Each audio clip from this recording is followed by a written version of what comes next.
Greetings, wrestling fans, and welcome to Fannin's Flashbacks, the podcast that nobody asked for, but I'm going to give it to you anyway. This podcast is going to cover tales from IWA Mid-South during my 12 years with the company, and it will be a part of the VNMVS Podcast Network. This podcast is intended for mature audiences only due to the foul language and graphic details about deathmatch wrestling that it will contain. This will be your backstage pass to get a peek behind the curtain at what led to the downfall of the craziest independent wrestling promotion of the late 1990s, early 2000s. And without any further ado, Nick Manawa, hit the music.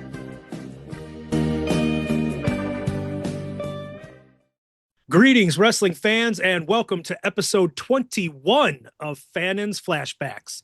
It's the podcast nobody asked for, but I decided to give it to you anyway. I'm joined today by the lovely, talented, we will get into the tag team later in the podcast, but also an alleged homewrecker. She is Rain. How is paradise treating you today, Rain? Oh, it's beautiful, 70-some degrees. It's gorgeous, and I love it. That's much better Thank than you the... for having me, by the way. Oh, well, thank you for joining. It always amazes me when people say yes to coming on here. I'm like, oh, does anybody even still remember me? So Of it's course we do. You're okay. not just somebody who worked with your family. We did claim that back in the, that was one of the catchphrases at IWA, and a lot of people lived it and still follow that, and other people are like, leave that stuff behind. But we got plenty to talk about along those lines. Generally, I start every podcast by letting the listeners just get to know how the guest became a wrestling fan. So was Baby Rain watching on TV, or did you get into it later in life? Oh, no, I was watching it when I remember probably about 6, 7 years old, getting into it with my auntie and uncles. They would always watch, WWF. And then it was like the Hulk Hogan era. So anybody that was a female has always caught my eye. So Miss Elizabeth.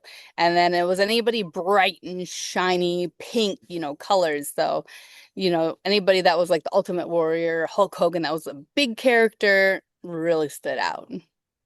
Okay, and were you? I know you from being, or at least being billed as Minnesota. Is that where you were growing up watching at the time, or were It you somewhere else? is. It is. I'm Okay, born and raised St. Paul, Minnesota. So I'm Minnesota native. okay, And then when I was and in my teens, I started watching again during the Attitude Era, and who doesn't love the Attitude Era? okay. Now, So were you too young to get into the Vern Gagne AWA stuff, being in I actually Minnesota? worked the AWA his for Greg when he was still running it. So Oh, that was kind of like a okay. little milestone in my career, little first early baby one because he was still running when I was very young into the business. But I don't remember the AWA, but I would say the first person to really catch my eye besides Miss Elizabeth was Jake the Snake Roberts because he had that big old snake and he would put it on people and I was just like, oh, that's so cool, yet so scary at the same time. Yeah, So, and his that- his promos were always just so slow and I could understand them, being so young.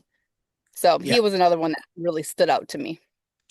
Jake was like at the top of my list of absolutely will not bring in when I got into the business with Ian, and I told him, like, do not bring Jake Roberts unless he leaves the snake at home. I am not going to be in the same building as that thing. I'm not going to give the guys the opportunity to try to rib me over that damn snake, and I would have had a heart attack. And being the heel, I know that they would have, like, I would have been the one Love to have it. Jake. I would have been the one that would have had that damn thing wrapped around Oh, me, and I would have died of a heart attack on the spot. for Absolutely sure, not. because I would have said, hell no, how much are you paying me, Ian? Yeah, that was like the very tippy top of the list. Do not even think about that one. That would have been all you. So at what point then, as you're watching all this, at what point do you decide, I can do this. This is what I want to do. Well, when I first was watching, it was like Scary Sherry. I remember her. I remember Luna. and I didn't look anything like them. I was basically like 90 pounds soaking wet.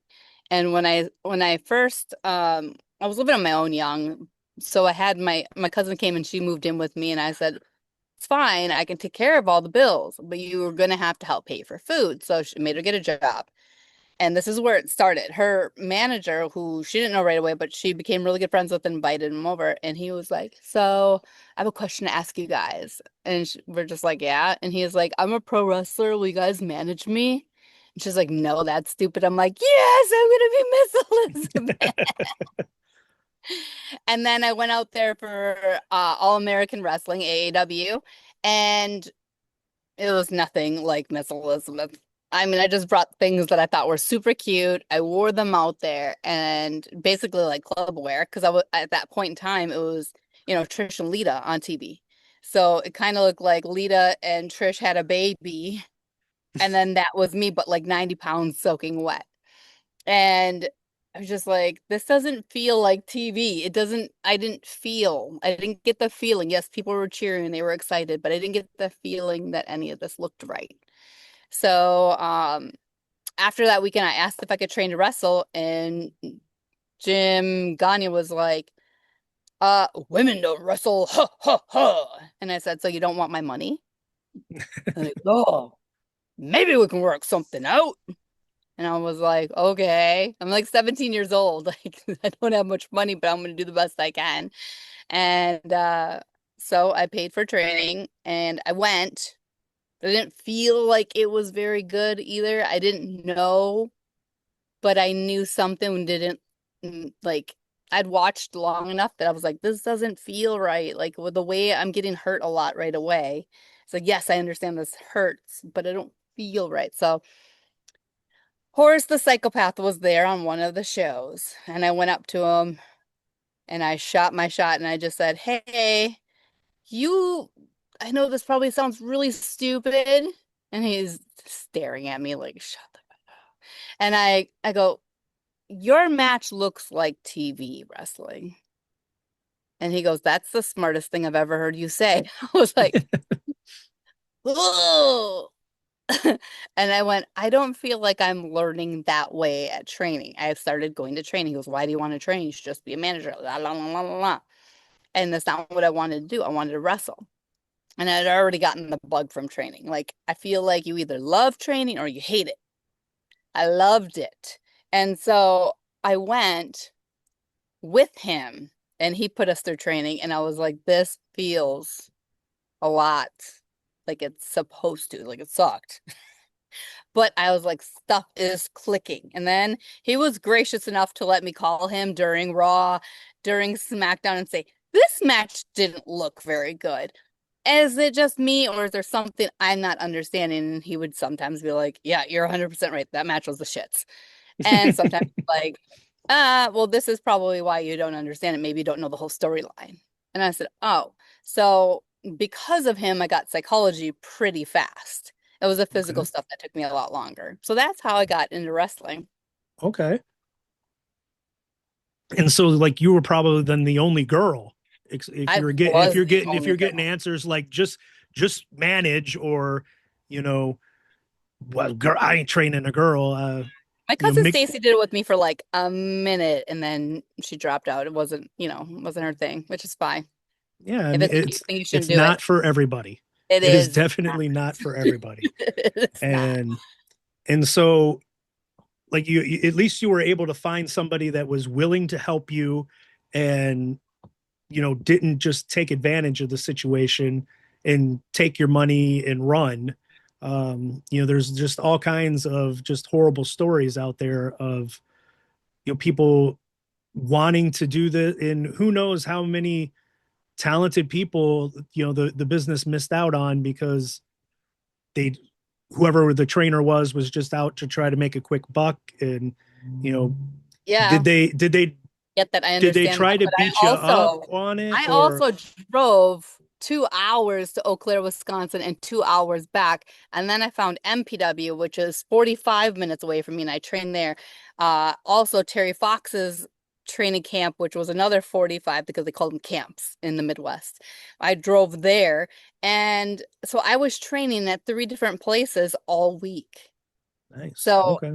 it is also up to the wrestler to find out. It is also up to the Right. wrestler to vouch for themselves. It is their responsibility. It is their money. And if they don't feel like they're getting quality training, they need to sit down and ask why. Maybe they don't understand. Maybe they weren't a fan before. And I've had students that didn't even know who Miss Elizabeth was. And I'm like, what? My head's spinning right now because they're only seeing what's currently on TV. They're not. I do feel like this is like a missed thing these days is nobody goes back and watches old stuff. You know what I mean? Like nobody probably even some people probably don't even know what World of Sport is. Like what? Or these amazing Japanese or Mexican stars. Like people don't know who these are. I probably don't know who's coming up now, to be honest. So, but that's because I live in Hawaii and we're so like withdrawn from the world. It's more like, you know, island living. It's just slightly different. But yeah, big missed opportunities that the wrestlers can also create for themselves or the students because they're not pros yet. Right. You Right. have to vouch for yourself. I vouched for myself at 17. What did I start? I started training uh 2000. I had been managing in 2000 and I had my first match 2001. So I'd been working shows before I even started training. So working, yeah, well, And I've 2000 I've is a to, long time ago. I've told myself I never had one training class. Never went through any training class ever.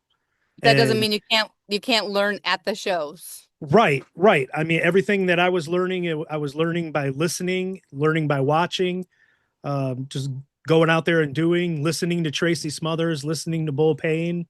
That's Um, the thing. So many people don't listen to their veterans. There's so much gold in that. And if you're not traveling with the veterans, you're missing all these gold opportunities. Like I'm not sure how it is on the mainland. But here, like my students have a hard time understanding that because there's nowhere to travel to. It's just our promotion. Well, technically mine now. But no, there wasn't a divorce or anything, but it has to go all in my name. So like they don't have that same experience. They don't understand it. The ones that I'm training here. Some have left and they're like, I now understand what you've been telling me. So important. And everybody knows you. And I'm like, I try to tell you guys, but nobody listens. So yeah, missed opportunities. So important to listen to the veterans. And you don't have to run through a training class, but you do have to show up at the shows. You do have to put in your dues if you're going to do it that way. And you do have to travel constantly and continue to show up. Can't do it like once a month. Can't do that. Just because you didn't start at a training school doesn't mean you can't learn the proper way. And you did. You listened to people. That's so crucial. so I was digging around on the Cage Match website just to look for some results from the start of your career, and it looks like you were working against Lacey almost from the very start. And it looked like almost every show it was either you against Lacey, or there was like three other girls that I saw listed that you were working with. Is that how it was? I know a lot of the Cage Match, like a lot of independent results don't quite make it to Cage Match, so there's a lot of missing periods. But is that how you really started off? It was just you, Lacey, and a couple of others working the circuit. Yeah, there's a couple girls in Wisconsin, but I met Lacey because I was taken from AAW and brought to MPW to manage. And I was going, I think, to ACW too. I think it's ACW in Wisconsin, Green Bay. And I would do AAW and ACW, and then I started doing MPW and managing oh my God. Okay, brain's not funk firing, but I was managing somebody and then I saw Lacey and I was like, oh, there's another girl. But I was like really shy, but I still talked to her. And I was like, are you wrestling shows? And she's like, yeah. And then they were I'm not going to name names, but the guy at AAW I'd been training at his training facility for the last year had booked a manager who looked like a Barbie doll. She looked like a Barbie doll. She looked like a woman. I looked like a 12-year-old kid. I looked very young. I looked younger than I was. Um, but I had been training for a year, but he booked her instead, who wasn't a wrestler. I think she had one match before. And she just did like, some manager stuff. And then the wrestler, made her look really good. Um, and then she called out. And then they were like, "Do you have your gear with you?" And I was like, "I sure do." And then I finally got to have a match. I had a mixed tag match in Wisconsin. I was not originally set up for me to wrestle. So I got to wrestle, and then I wrestled the same girl. Her name was Phoenix at the time. And then I wrestled her in Wisconsin in Eau Claire. And then I had been training with Lacey at that point. Like I showed up to training once. She didn't bring her stuff. And then one of the wrestlers was like, "You need to bring your stuff so you can work with other girls, so you can get on shows." And he made us train together. And then we just, like, as soon as we trained together, we hit it off. And then I'm the business person in that duo. So I'm not afraid to shoot my shot ever. What are they going to do? Tell me no anyways? So I went up to everybody and I said, "Hey, can I wrestle for your company?" And a lot of times it's like, I've never had a girls match on my show, including Ian Rotten. So I went up to Ian Rotten at MAW and I asked if I could wrestle for IWA Mid-South. And I was informed that they had a bubble bath match. And I said, "I'm not interested in that." I was very straightforward, very clear. And I was not ever expected to do anything like that from that day forward. Like, there was no underlying anything from anybody else in this group. And Yeah, then I we wrestled. did. We We drove down had together, we wrestled, and then we left. right. Yes, I was going to ask if that was how you had. I saw you were doing the MAW shows, and I was like, is that going to be where you met Prazak and Ian on those shows to then come down to the IWA when, like, Actually, I met Dave Prazak at Steel Domain in St. Paul. And okay, it was him, Punk, and Cabana. And then they were, like the Midwest, and I think Brad Bradley, like everybody came in cars, right? They came in from Chicago. So then we started knowing them as the Chicago group. And then I think they had suggested that we do MAW. Maybe it was Dave that suggested do MAW. And then I showed up, and then he was managing me, and I was like, "That's freaking cool." But he hated women. Like, he hated women. So he was managing a woman, but hating women. And then we actually wrestled, like him and I versus Lacey in a match for MAW as okay. well. And then we had started traveling to Ian Rotten's IWA Mid-South, and we started going there for you guys. It was that when Prazak was doing his putting the man back in manager Yes, gimmick at that point, and exactly. well, He and I actually went a few places, and he managed me a few places, MEW and CZW. So we were the very first females match at CZW. And I had a broken foot. Yeah, I had a broken foot. Jerry taped it up. Jerry Lynn taped it up and told me to get out there and do the best that I could. Uh, Zandig said that if we were rotten, basically, in a nice way, that he would send the hate club in after us, and we better run fast. And so I'm like 18 or 19 at that age, and Lacey's a year younger than me, and we're just like, "Oh, my foot's broken."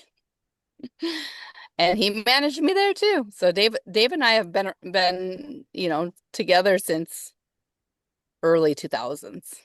okay. Yes, it looks like you made your debut May 25th, 2002, at IWA, and it was when we were in between buildings. So we had already lost the Blue Barn in Charlestown. We hadn't started at the warehouse in Clarksville yet. Did you have any specific memories of that first night with you and other than telling Ian you're not going to do a bubble bath match? I told him I wasn't going to do a bubble bath match in MAW when he was Okay. there working the show. So when I got to IWA, there was no baths, no bubbles, no nothing waiting for me. Um, and I'm pretty sure that's where I broke my foot. And I'm pretty sure Lacey got a concussion the first night that we worked there. And so driving back was fun. And then I think I went to CZW just after that. Okay. Yeah, Oh, I didn't write down a CZW date, so it could I have know, been. I know. I'm not sure if it was back-to-back weekends, but it was freshly hurt. And then after that, we were in the warehouse, with the built-in dressing room. Right. The the heel locker room and the baby face locker room and Yeah. all that. Yep, we had our own locker rooms. Were you and Lacey nervous when you were coming into IWA that first time? Um, I strangely just don't really get nervous about situations. I get more nervous about whether I have a good match or not, whether I leave something out there that was good and not poor. I go doing the best that I possibly can because, sometimes things are out of your control. Sometimes, you don't know the ref, you don't know if they're going to be in your way or not. You don't know if there's a bunch of other people coming in your match. I definitely am a control freak and I don't like it at all. I've obviously had to deal with it a lot, but it's part of the business. But I don't like anybody else in my match. I like singles matches the best because I can control everything. And it's definitely a control freak thing when it comes to my matches. But yeah, just very I, and Lacey and I ended up tagging together, and that was really good. And I think that was because we knew each other so well from wrestling each other for so much that it really worked. I didn't have to stop and think. Like I could look at her and know this is what we want to do. Like there was no talking, there was just eye contact. You don't have many people that I can just look at and be like, that's fucking what we're doing. That's sorry, I have a potty mouth. Hey, it's Uh just, so we can just look at each other and yeah, that's what we're doing. We're doing that thing. We're doing that thing. We're doing that thing. And we have like 500 things. But we but you knew which one it was. I just knew by looking at her. It was very, very strange. But like we wrestled each other so much that we just clicked. We also got the nickname the female Punka Cabana, but we didn't do all the crazy stuff that they did. It's just she was blonde and I had brown hair and we wrestled each other all the time and we're from the Midwest. Okay. Well, We had you them though. guys really watched any IWA before you had come to work on the show? Like how We much did watched you? a little bit. What Okay. what I do recall watching a little bit, and that's because Dave Prazak himself was really good at snail mailing us VHS tapes. Things that are so accessible to everybody that is so young. Like I had to wait, sometimes 3 to 5 business days to get in the mail, Right. you know, hoping that the, VHS tape is wound to where it needs to be or to the beginning. I don't have to rewind it to start it. Like all these things that is so just accessible. YouTube is amazing in that sense. But yeah, I did get some. I wouldn't say an abundance, but I definitely was in the VHS era when I first started before DVDs came out. Right. And I mean, because Ian did have some women's matches. He was doing like when he first started, he had Sherry Martel versus Debbie Oh Combs, yeah.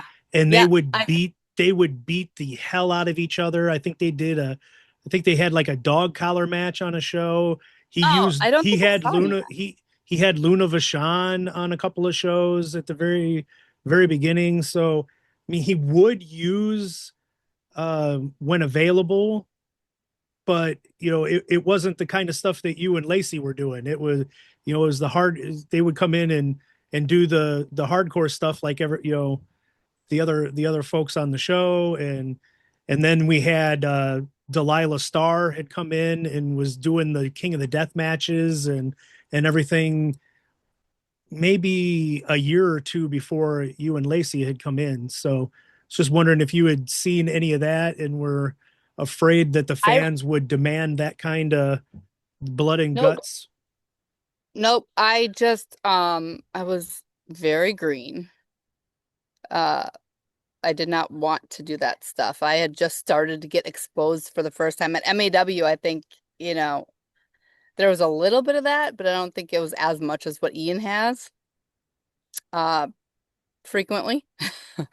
But we got a lot of like Hero, Punk, Cabana, uh, Bambino, and we did work with Sherry in MAW, but we never worked with her in IWA. So I didn't really see any of those matches. I saw more. He sent a lot of like the Chris Hero, the Chris Hero, CM Punk, Cabana stuff, and then he also sent me Manami Toyota, and I was like, yes, yes, this is who I love. I was like, I love her. So he sent us a lot of Japanese women stuff too. So I remember Sherry managing, but that could have been MAW. Um, I also could just not remember too because, you know, you get hit over the head so many times. You get Well, I dropped on think your ass. most of Sherry's matches were like 97, maybe very early 98 when she was working with like Debbie Combs. And Mhm. then I think after that it was, if she came in, it was in a managerial role. She wouldn't have a match. So Yeah. I think she was pretty banged up by that point. Yeah, Um, she was managing. She wasn't really doing a whole lot, but she was managing and reffing when we were around. okay. Before I had set up the interview, I asked you if you knew the toaster story, and you said yes. So I'm going to tell the toaster story just to get into a line of questions here. But after you and Lacey had been coming to IWA a few times, um, it's a locker room in the early 2000s that is 99.95% male. So, of course, they're going to start talking about the girls that are on the show, and a debate breaks out over who they liked or who they thought was more attractive between you and Lacey. And Brent Blades and I were firmly on Team Rain, and Brent Blades blurted out, "She's hotter than a toaster," and it killed the room. There was nobody could top it. Nobody had ever heard anybody compared to being hotter than a toaster, so nobody had a comeback for that. Um, I did do a little Google search, and a toaster gets to be 300 to 500 degrees, so it is as hot. Oh, It is as hot as an oven, in like three times hotter than a microwave. So Brent Blades puts you right at the top of the list when he came up with the hotter than a toaster. Um, oh. now, So I'll tell you that I heard it was Joel Gertner. So I could have heard wrong, but I uh, heard it was Joel Gertner, and I know he takes credit for it. yeah, it So was it was totally Brent Blades. Um, then he stole it. he He stole. He stole it and probably ran he with it. probably heard the story, and decided to take it. But yeah, that was totally Brent Blades that had come up with the hotter than a Oh, toaster. I learned something new today. Yeah, and I even talked to Joel Gertner a few years back, and he was like, "Do you remember Hotter Than a Toast?" And yeah, I always thought it was Joel Gertner, so I'm wrong. Now I yeah, learned something new today. yeah, it was Brent Blades, and not that did anybody else in any other locker room call you hotter than a toaster, but were you and Lacey experiencing things like that in other places that you were working where everybody's probably talking like that about you in the locker room, or did they do a Oh, better job of keeping it a secret than what we did? well, we kind of were just like in and out wherever we wrestled, but like when I would come out, um, I like you would get crowd reactions from the crowd, and none of that ever hurt my feelings. I was like, somebody's calling me a crack whore. I'm doing my job. Yeah. No. And then the dollar thing started happening. Were calling me a dollar whore. And I was like, extra payday. Yes. You're gonna pay for my dinner tonight. And they would all make me like jump and grab for those dollars. But I did. Shh. I did, and I would take them and I would shove them right in my bra, and then if I ran out of room, I was giving it to the ref to put in his pocket. So, and I was like, "Give this to me when we're done." I was like, I think I might have like tipped one or two refs for holding my money, but probably not many, to be honest. But yeah, whenever those comments came, I was like, "I'm doing my job." Bring it. Like none of it hurt my feelings. I've always had pretty thick skin. I think I just like naturally have thick skin. I'm not very sensitive in general. So, Well, uh, I don't think a female wrestler back then could have survived if if they they didn't would, have if they didn't have thick skin. Because I could just imagine some of the things that you guys had to go through and hear, and oh, for you know, sure. and know, and you know, and especially with what WWF was doing at the time, and you had Lawler on commentary yelling puppies, and you know, I know there was more than one occasion you guys would come out for a show at IWA, and the crowd like immediately like, you know, show your tits, and you know, Yeah. anything in just being as disrespectful as humanly possible. And then to your guys' credit, you would win them over by the end of the match, and they'd be like, "Wow, okay, that was they actually know what they're doing in there." So that, I mean, was that I something think that you that's two part of talked the reason about to why know? we like wrestled. You know what I mean? Because everybody, like, if everybody else on the card is, cutting themselves open, then what's the need for us to do it too? Right. And at that time, I felt like obviously times have changed, but I felt like there was still that empathy. I didn't want empathy from the crowd if I'm bleeding. If hard ways happened, for sure. For sure. I have been busted open hard way. Accidents happen, you know. You go to kick somebody, in the head and you kick them in the nose. Oops. You something slips and instead of falling on the chair, you fall forehead on the concrete. Like these are things that have happened to me. Like accidents happen. It's like everybody thinks everything's pre-planned, but we're all human. Things aren't pre-planned. You just look kind of for what I'm not that type of person that can plan anything anyways because I forget everything. So I'm just kind of the go with the flow, listen to the crowd type of wrestler.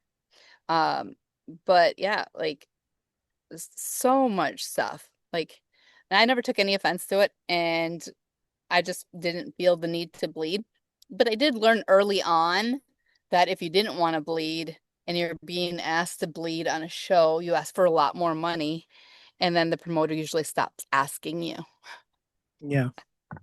That And would definitely get Ian to stop. I know. it definitely did get him to stop. There was a phrase always with Ian, with me, whenever I would either ask for money or I would ask for him not to bleed in the ring before me, or I would ask for money if he's requesting me to bleed or use weapons or anything, whatever, right? I learned that this is what I get paid for a regular match. Why would I do additional stuff and not get paid more? Right. So I learned very young, obviously started when I was 17. I learned very young to ask. And especially if I didn't want to do something, or if I wanted to do something anyways, I'd still ask for more money to get paid for it. And he would always, Rain, why are you such a bitch? And I never took it personally because it's not the first time that's been used against me for asking for either my money, not saying that's particular to him, but I have been at other companies where they didn't have my money all of a sudden at the end of the night. And I get my money, and then other wrestlers are like, why are you such a money bitch? It's like, no, I'm like putting my life on the line every Right. time I step in here. I don't even know what my neck looks like on the inside.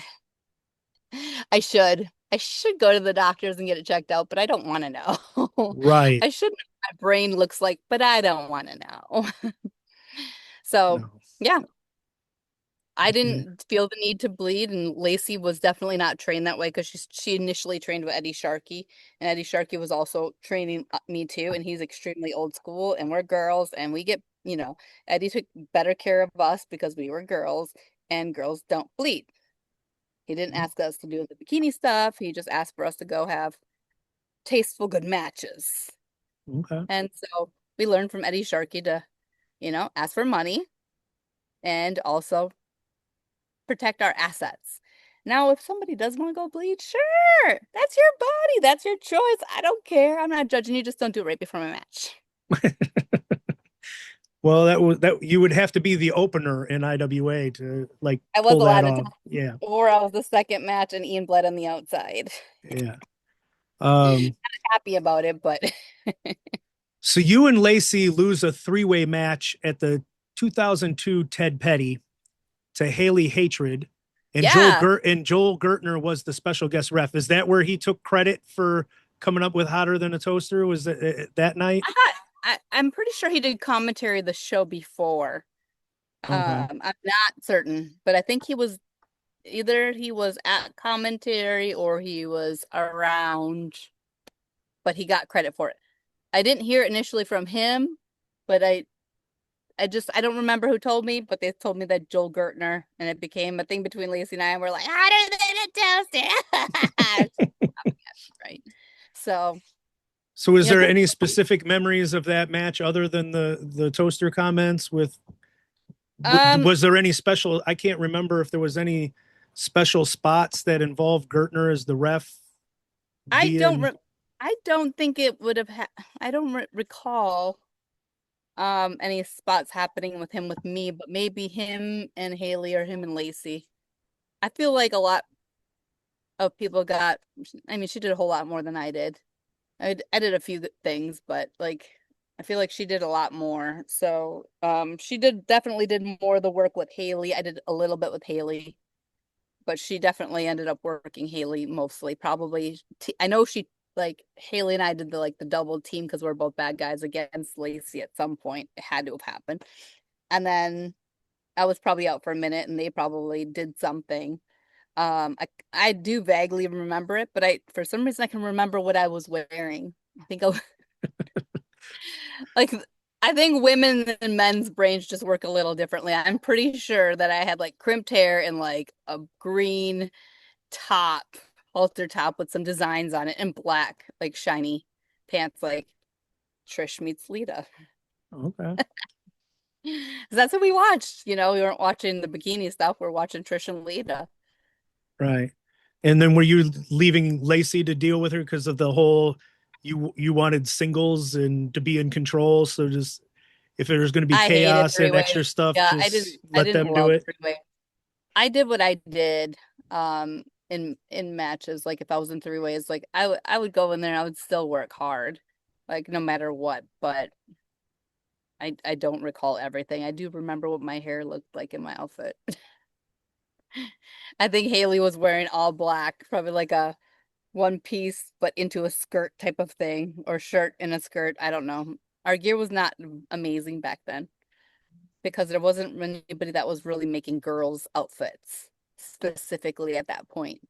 So we just kind of like slap things together. Like you buy a pair of pants off of a dance website that's spandex, and then you go shopping for a nice spandex cute shirt, club wear, that kind of stuff until they started being like, somebody really missed out in that time frame making money. Right. Because they were not like these girls we can make, gear for. And our stuff has more than just trunks, you know what I mean? It's got trunk, it's basically got shorts, tops, jackets, all of this stuff could have been done for us girls, but we were kind of on the back burner for a really long time. Yeah, definitely a missed opportunity with all the different pieces that people could have been Why didn't I trying to take up make seamstress back then? right. Something that you can do now. Add it to your other 10 business ideas, I have to learn first. I can't do a button. I can punch somebody in the face, but I can't sew on a button. So after the 2002 TPI, you don't come back to IWA again until the 2003 TPI. Um, do you remember if that was just you were getting booked elsewhere or Oh, you wanted? it was probably just getting booked a lot of other places. I was working sometimes 3 times a weekend. Sometimes there was 3 times in a day. I remember one time Lacey and we wrestled in, I think it was, I don't know if it was Chicago, Wisconsin, and then Minnesota, or if it was Minnesota. Minnesota was the last on the list, but we went from maybe Wisconsin, Chicago, Minnesota in one day. It was literally like that. We were both like really hustling. Like we felt like if we weren't wrestling every weekend, we were bored. Like we didn't have something to do. What? We're not wrestling? Like what are we doing? We're lazy this weekend. It was crazy. We wrestled a lot. We put a lot of miles on the cars. A Yeah, I lot. know I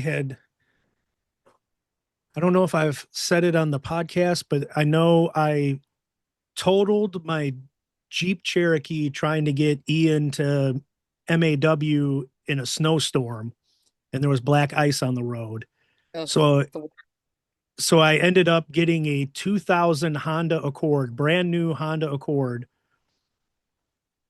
by 2004. So 4 years, I was over 250,000 miles on the Jeez. Honda from all the driving to go to all the different That's a shows lot.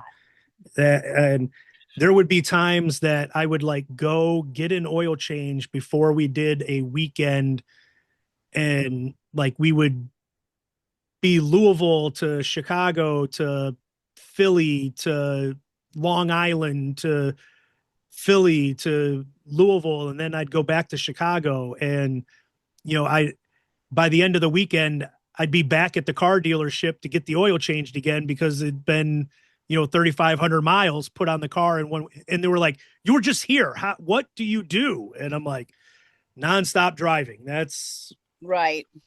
you know Correct.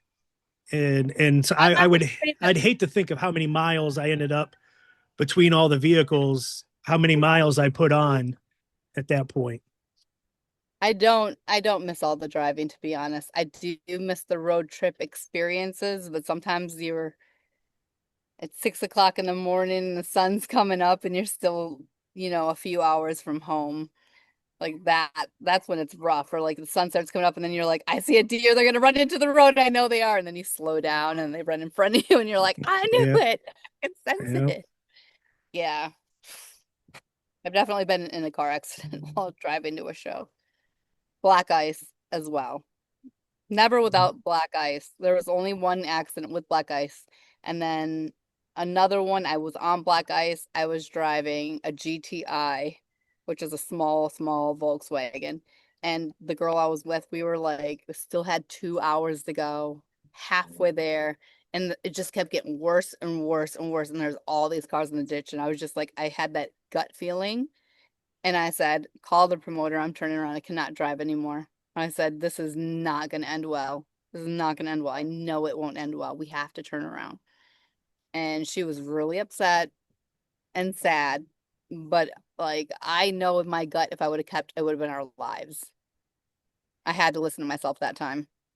It was just like one of those people that have money and they ran one show. You know what I mean? Mhm. Like, it just was like, this isn't worth. Right. Like, Your life isn't worth a one-time booking, yeah, unless they're paying you a few $1 million for that one-time booking. It's right. Then I will go even slower. right. And I will be an hour late at least. But I was already going so slow and there was semis and trucks in the ditch and I was just like, I don't know how I'm still on the road. And I had spun out like twice already at that point. And I was just like, I don't know how I'm not in the ditch. I was just like, I got to turn around. Yeah. Definitely the right choice. But you had come back to IWA at the 2003 TPI, and that's where you wrestle Mickie Knuckles for the very first time. Do you have any specific memories from that match? Oh, I I mean, remember that match. I think it was the first time I actually had like real gear. It was like the first time I had proper gear made. And I think I found the woman and I turned her into a gear maker for me. And she did a pretty good job for my first like proper outfit. I had her for a couple years and I wrestled Mickie. And I remember specifically Dave Prazak on commentary, which, you know, commentary sometimes it was a hit and miss for the girls, but it is what it is. It was a different time. Um, but I remember like she hit me so hard with a forearm, and her forearm was like, bigger than my little bony ones, like little knife edge bony forearms. And I think I was a punch thrower. I just threw punches. Now they were snug punches, definitely snug, but she had hit me with a really hard forearm, and I wound up and I hit her so hard. But she's just so strong. And Dave Prazak was like, "Rain's gone strong style." I don't fold under pressure. If I get mad, I get even. Like that's just the way I am. I don't know how I'm built this way. I don't think I weighed more than a buck 20 at that point. And I just like with my bony little elbows, whoa, I gave it back to her. And she still kept coming back. I was like, oh, I'm gonna die in this match. And then I remember her first German suplex to me, and I know I'm light, like physically, but I'm also light, if that makes sense to you. And everybody loves wrestling a light person. So that's why like I would always take everybody's everything, right? I didn't care. I'd take everything unless I was like I think the only thing I told no to, which eventually in the future I took it, once I trusted more, but I was afraid of the cop killer. I was like, first time I wrestled Melissa, I was like, no. But when I wrestled Mickie, she German suplexed me across the ring and I went flying forever. I was like, oh my God, I'm in the sky. And then I landed on the other side of the ring. And I was like, okay, that's how this is. She trained with men too. I trained right. with men. Lacey trained with men. Lacey and I found each other. And it was a little easier. And we're like, oh, this is much better to train with somebody my size. Because Lacey and I were literally the same size, different body types, but the same size. Right. And sometimes even in matches, you couldn't tell who was who. If you go back and watch, like the hair started looking the same. Um, she had longer hair, but like a lot of us, like we started looking the same. But the takeaway from that is, yeah, Mickie whooped me, but I'm like I'm fiery. I'm never gonna back down. I don't care who you are. I will never back down. I will come and I will hit you. If if we happen to plan one thing and you mess it up, I will hit you. It's coming. But yeah, she definitely whooped my ass. And I definitely felt it. And I was like, that was the start of strong style for women.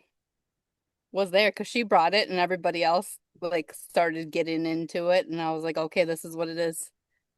We gotta hurt each other a little bit more. A little bit more and a little bit more. So it's all Mickey's fault. Yeah. She'd probably But she's gladly like take my the blame for baby. it. She's like my Yeah. first wrestling baby. Like she was so young and so new and so fresh that like, Lacey and I were like the aunties. We were always trying to guide her and help her. So Right. even though we knew she was gonna whoop our ass,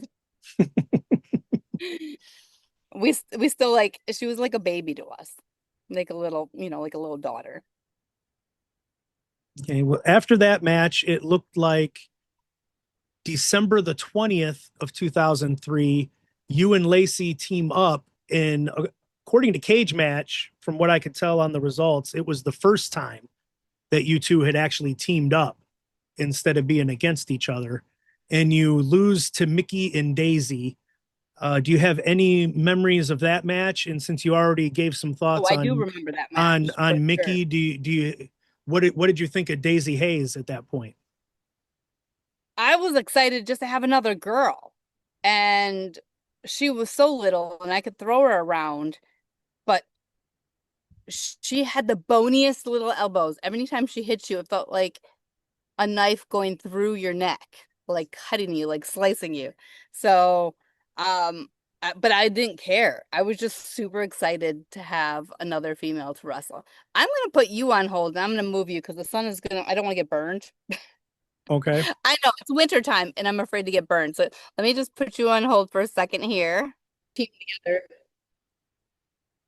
So Yeah. it's just really cool to have somebody new join the team of women's wrestling to show up and show out. And she did show out. And there had been girls that like come and go and didn't stick around. And then even didn't stick around during the, strong style era. I think that kept a few different kind of female wrestlers around. But it was really nice. It was nice to have something different where Lacey and I were teaming instead of wrestling each other. And then it was nice to have be able to mix it up against different partners. I can imagine it probably was getting stale if you just have to, face the same two people over and over and over again because there's nobody else available to actually do it. It's got to be tiresome and maybe a little boring after a while because how many different matches can you have with the same person if that's the only match you're Right, doing? right. Um, And then, you're stealing ideas that you see from other people wrestling and doing them on different shows and trying different things out, which, made you get creative. But it was nice to have, somebody else to mix it up with. and so speaking of being creative, which who came up with the name Minnesota Homewreckers or the Home Dave Wrecking that Crew? did. Who did? Dave Prazak. Okay, so that was a Prazak item, and It was a Prazak idea for sure. He was okay. like, like Minnesota Wrecking Crew. He's like, you're the home wreckers. Blah. And he thought it was like the funniest thing. And we are like, sure. Well, did you Sure. actually wreck any homes? Did you live up to the name? No. No, I think at that point, um, I finally was dating somebody because I didn't date for the first 2 years in wrestling. I was told not to date anybody. And then 2 years later, I started dating somebody, but at least I waited like 2 years and we were together 3.5 years. So we were with each other a significant period of time, which, was nice. Because And sometimes you get in a so relationship, it was that's what another wrestler. oh yeah. Okay. Nobody, the thing that's the hardest for the females is that what if you do want to date somebody? Okay. Hey, do you want to go on a date on Saturday or Sunday? That's the days I work. Right. Yeah, that's when we Yeah. got shows. That's when we have shows. And then they have to be very secure in themselves. And I think when you're that young, men aren't secure enough yet. They're not even, nobody's emotionally developed until the age of 26. So you're dealing with men that are not young boys turning into men that are not emotionally mature enough to have a relationship with somebody who's very strong willed, somebody who is going to be gone, who's going to be in the locker room with other men. We're all like, everybody's like, oh, but what about those guys with those little spandex outfit? And I was like, I'm not looking at the spandex outfit. I want to know who made the spandex outfit. Like, I don't care about you, or you. I will care about what kind of match you delivered. I will care about who made your gear. I will care about how nice you are to me. And if you are disrespectful, I will remember that for the rest of my life. If you are mean to me, if you can apologize eventually when you grow up, sure, great, forgive. But I will remember that shit. So that's the kind of stuff that, I remember in a locker room when it comes to, the way you're treated. Well, and I have to admit, like you had touched on the jealousy aspect of it probably had to have just been astronomical at that point, trying to, especially if your match is getting rave reviews and your boyfriend's match isn't. or There's somebody says probably some something of about that. you, they're just, you Yeah, know or if, you're not a the wrestler and you're dealing with your girlfriend being gone every single weekend and everything that you're invited to is on the weekends. Everybody's weddings, everybody's this, right. everybody's that, this party, that party, where oh, she's not around again, she's not around again, she's not around again. Well, then people are gonna get in your head and make you feel a certain way unless you're very secure with yourself. So that's why a lot of us girls end up with either other entertainers or other wrestlers. You stop. Sorry, animals. Um, but that's why we end up with a lot of the same kind of people, unless it's somebody secure, is busy as well. Like if they own their own business and they have to work a lot, they get it. But you have to be very secure. And I am like a duck. So if I'm with you, I'm with you. Like there's nobody turning my head. Like I don't fall in love with like a look of somebody or like this. I don't have like this. It's the person on the inside that I fall for. It's not anything exterior. So yeah, being in a locker room with a bunch of sweaty dudes is like for me it's stank. Like back in the day, it smelled like hot stuff. Like you go in a locker room, you're like, ugh, they already got the hot stuff out. Ugh. And then Axe came around, you're like, ugh, I wish hot stuff was back around. Well, and most of the buildings are not air conditioned, That and too. you get a small Not locker glamorous. room. Or Those we're I in the those IW bathroom. those IWA locker rooms, and there'd be 30 people on the show, and the room would be built for maybe 10 people max to be comfortable in, Correct. and you've got 30 people in there, and it's 95 degrees out, probably another, with that many people in the room, it's probably 120 degrees in the room. And yeah, and like you missed out on imagine that, and then having a community pee bucket in the corner, like Oh at the no. Charlestown Blue Barn building. And Nope. that would, oh, it was so much worse then. No, I've had that in Mexico. Okay, which oddly enough was my next question, was about Mexico, because I had April 2004 that you were wrestling in Mexico. It looked like it might have been the first time that you went to Mexico. Do you have any memories of that? Was that the first wrestling foray that you had in If Mexico? it was for LLF, that is my very first time going. Yeah, that was, I believe that was the company that was listed. Yeah, I went and this was the first and yet last time, but I had to stay at the wrestlers or the promoter's house, which he did have a separate bedroom set up. But I had never been in Minnesota and also kind of, I think a lot of people in wrestling are actually a little OCD. I definitely was a little OCD, but living in Minnesota, like you don't get a lot of bugs, right? Living Mhm. in the cold, frigid, you don't get a lot of bugs. So when I went to Mexico, there was like cockroaches in this room, in this house. And I'm like, oh, I slept with everything on. I didn't Mm. open my bag. It was mentally traumatizing. Um, but though I don't look like a lot when I wrestle at all. Like when I show up, I just kind of look like a normal girl next door type of look. And I get that. It's all, it's followed me around forever. Um, so I went to wrestle these girls and I just look like the skinny, and they're probably mad at me because I'm American. And they just start whooping me. And I was like, oh, hell no. So I didn't even throw kicks at that point in time, like not those kind of kicks. And I started kicking the crap out of them back. They bruised the side of my legs. Like I was like not having it. I was like, you will not treat me like this when I just come to wrestle for you. Like we can wrestle, we can have good matches, we can be strong with each other, but you're not here to hurt me. By the end of the match, they all were a lot nicer to me. A lot. Well, see, And I did learn that it sounds like the match with Mickie got you ready for that. probably, but I think if I'm happy that it went that way though, because I definitely had earned respect for the rest of the tour because I was there for a few weeks And was it a few weeks or was it like a really long week? I think it was I at thought least. it was I thought it was multiple when I looked at it. It I looked like feel it like was it was multiple multiple weeks. shows, so it was probably like a week or two I was there. I don't think I would have left for too long because I wouldn't have left my job for that long. Oh, you found an egg. Oh, nice. Feral eggs. Oh, I see it. Can you go put it up there, please? Thank you.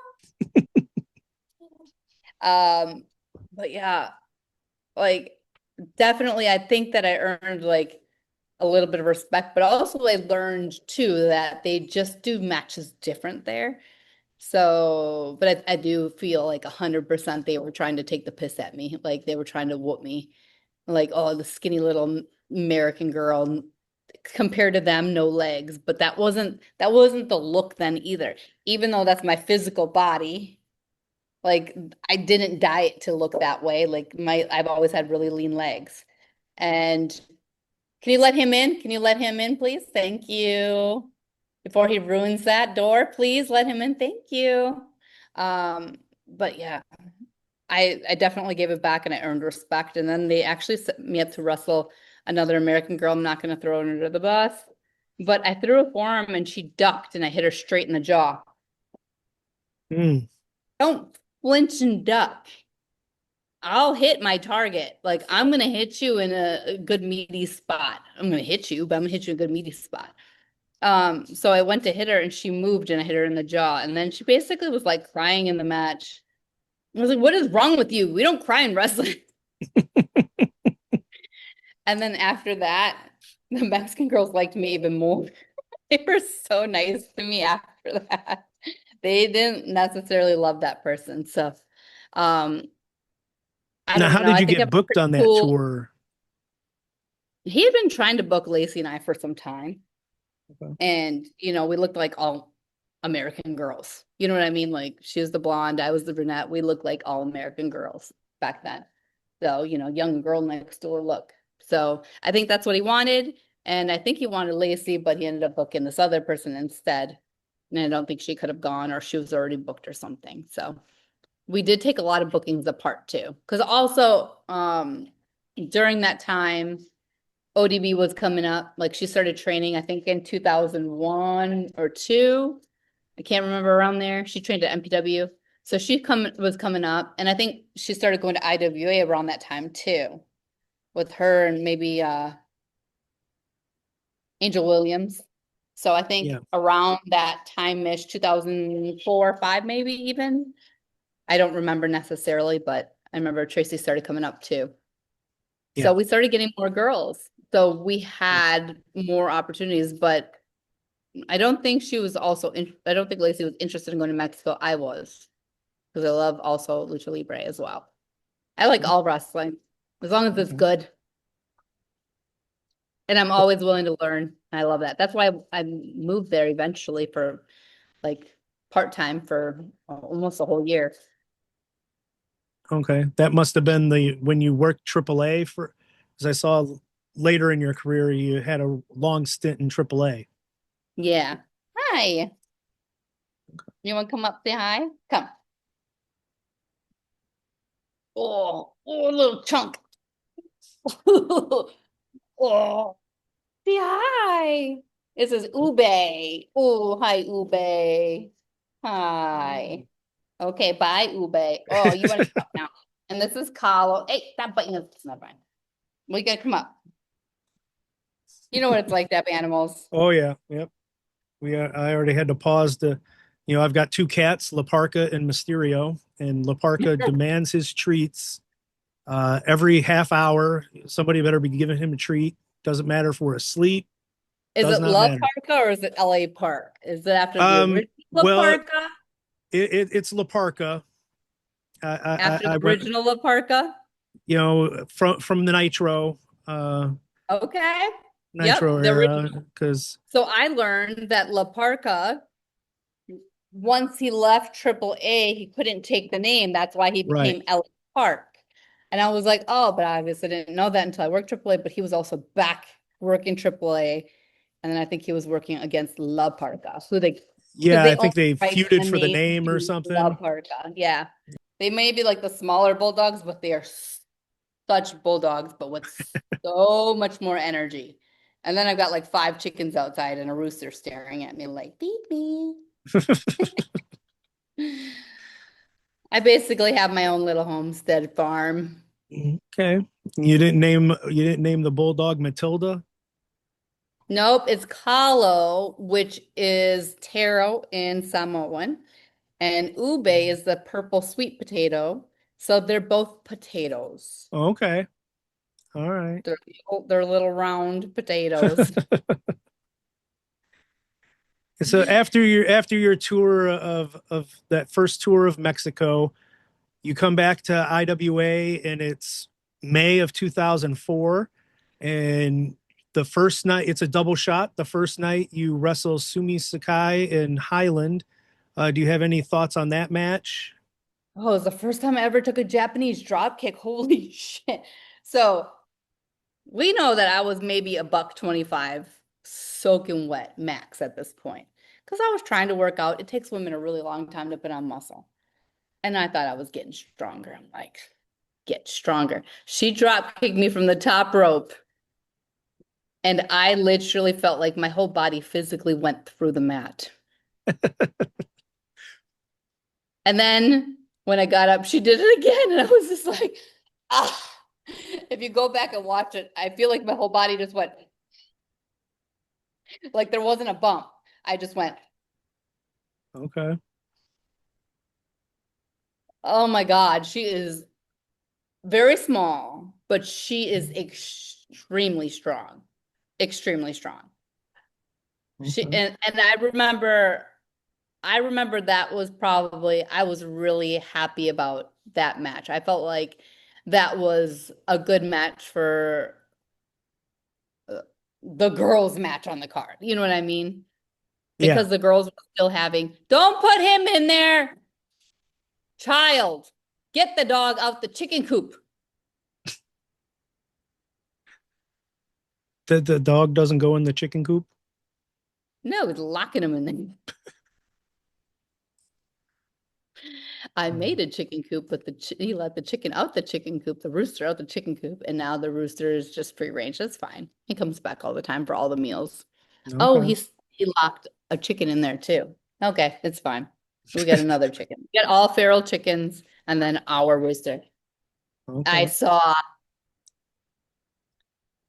So where were we? Sorry. Well, the next night was the Volcano Girls in Hammond, Oh yeah, Indiana. Um, that's right.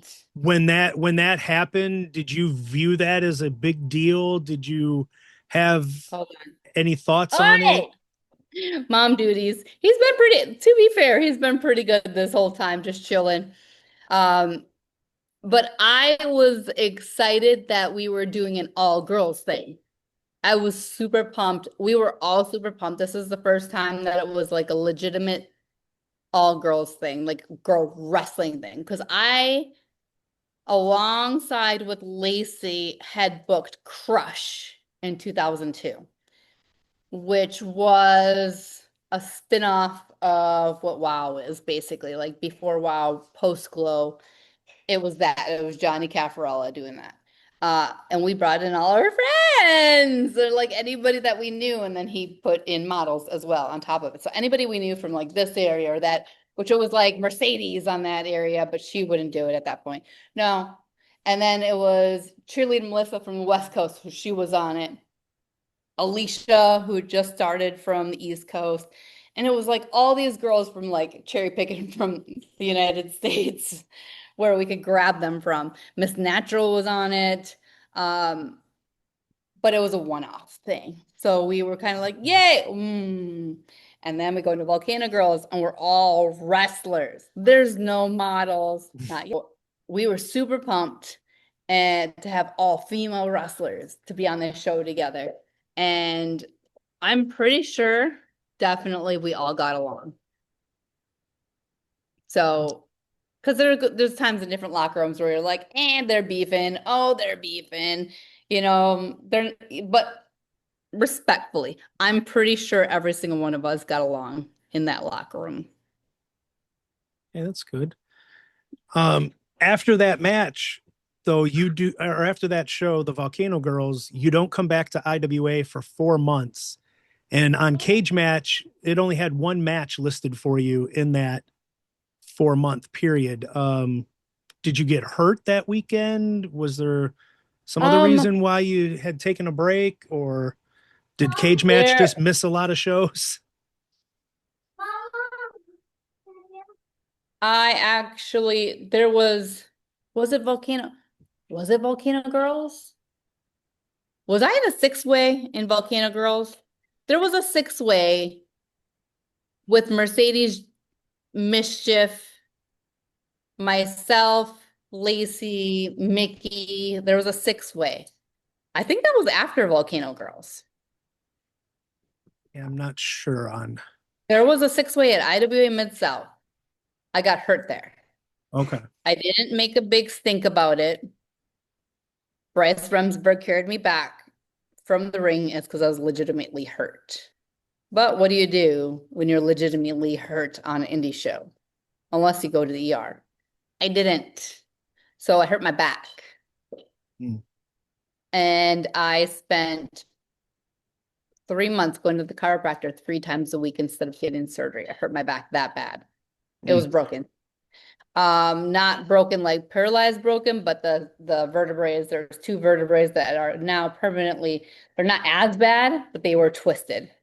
Mm. So if it would have snapped, it could put pressure on the spinal cord, then it could have done something. But instead of getting surgery, I went to a chiropractor for 3 months, 3 days a week. Okay, so that was probably this and- time frame then. Yeah, so I think we did Volcano Girls, and I think that Sixth Woman was right afterwards because it was Mercedes, myself, Lacey. I had one suggestion for the match. I don't do a lot of remembering anything, but I thought it would be kind of cool for all of us to like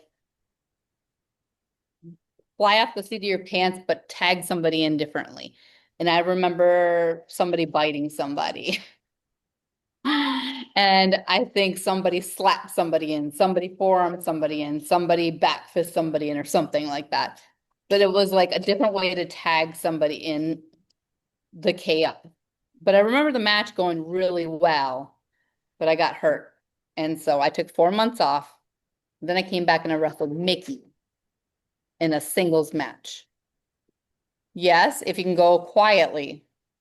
And then I wrestled Mickie in a singles match. And after that match, I did tell her I was hurt. And after that match, I did not feel good.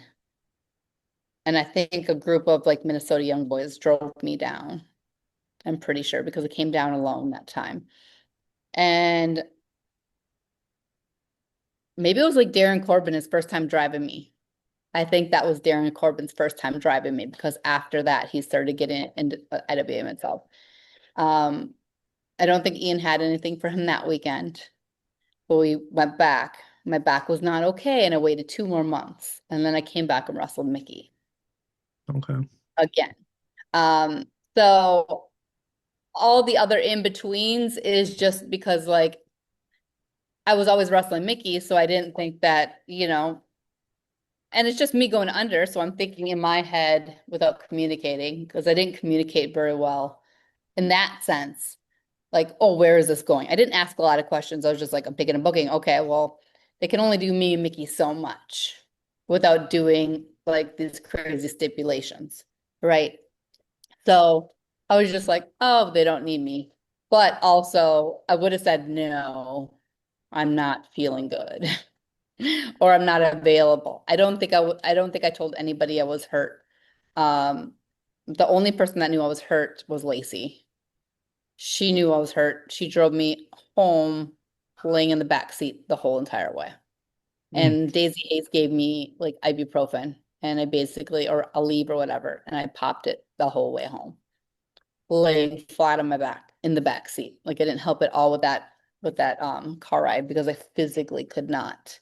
And there's been times where I've taken care of her during car rides and she definitely took care of me on that one. But yeah. And then after I wrestled Mickie, came back, wrestled Mickie, I had taken 4 months off, which I felt like an eternity. that I was missing with wrestling. But I needed to take 2 more months off after that. And then after that, I was back to full time. Well, once it's in your blood, it's hard to get out. Yeah, you can't stop. But I started doing other things. I think I moved to Florida. So I'm pretty sure after that, because I started TNA in 2007. So was that 2005 we're at? On my timeline, we were at 2005. Yes. Yeah, so we're about 2005. It's crazy we have like weird memories for shit like this. I can't remember this, but I can remember this. Um, so I think 2006, I was like, I'm gonna be leaving. I need to get away from the Midwest. But yeah, there was never any reason why I was not working besides that 4 months off, which I've never told a soul until now, besides Lacey, that my back was broken. Just wasn't caused in any spinal permanent damage at that point, but could have. Um, Still not straight, but I came back. Russell took 2 more months off, and then I was back to full time after that. I was what was around at that point? Shimmer was around at that point. So that was happening, what, like every 3 months, 4 months, something like that. So whenever I came into IWA, it was just because Ian called me. Okay. I just assumed that like I'm not needed. Or if I'm, called in as the put somebody over, which I've always been okay with. I don't care about winning titles. I just want to have a good match. And I think that's why I got booked a lot is because people are like, oh, she's not gonna bitch. She loses. I don't give a fuck. I do care if you pay me. You are paying me. That's the important thing. That is the Yeah. important thing. Yeah. So I had another 2005 thing written down, Hmm. and it was June the 17th, 2005. So it was right after Something to Prove at the ECW Arena show with Samoa Joe Necro Butcher. But you wrestle Mickie Knuckles, and it's the only interaction on a show in the ring that we ever had in your time in IWA.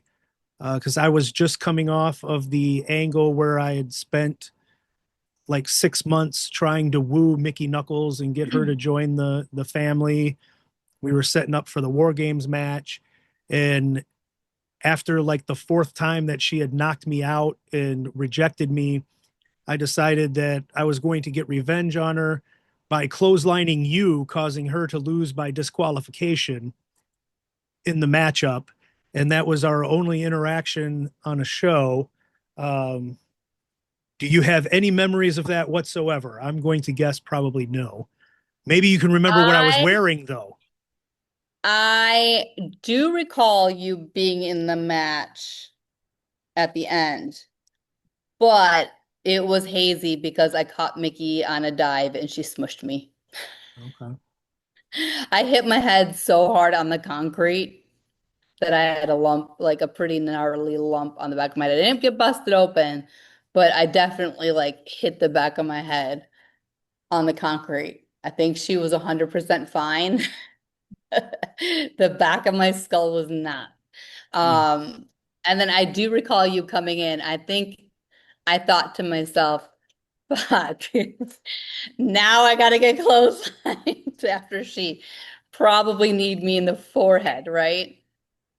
Probably at some point, like, yeah, I think it was like she I was setting up to go for the win. So I came in and clotheslined you to cause her to get disqualified, which okay, is so even hard to imagine happening on an IWA show. I was like, how in the hell do you get somebody disqualified? But we were doing it was like the NWA, it might have been the NWA Midwest women's title or something that was that she going on had. with that she had at that point. That makes sense. So it could have been Ed Schumann NWA rules at that point. That Um, makes sense. That makes sense. But I think I remember after wrestling going, oh shit, now I also have to take a clothesline because I don't, we've never done anything in the ring. yeah. Yeah, I think it was probably one of the world's weakest clotheslines that I delivered at that point.